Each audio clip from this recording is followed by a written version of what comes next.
Magandang umaga po sa inyong lahat. Ako po si Janina Marie Asahan na kasulukuyang BS Psychology sa Cavite State University.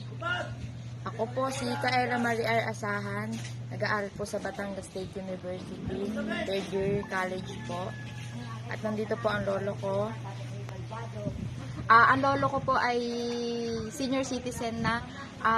Sa katotohanan po, wala na po kaming mga magulang. Ang lolo lang po namin ang nagtataguyod po sa aming dalawang magkapatid.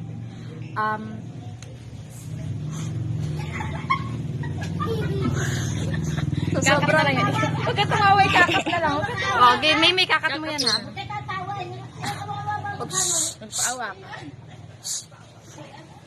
Okay, 1, 2, 3, 2. Sa katotohanan po, nung araw po, sa sobrang hirap po ng buhay namin nung maliliit po kami.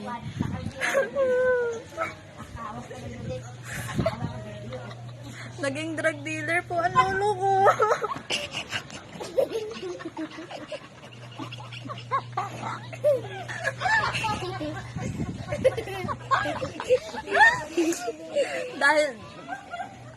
At user din po siya, nakulong po siya ng 20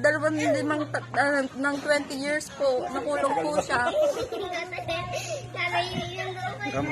Dahil po sa bisyo niyang iyon, na-stroke po siya, hindi po siya makapagsalita. Sabihin mo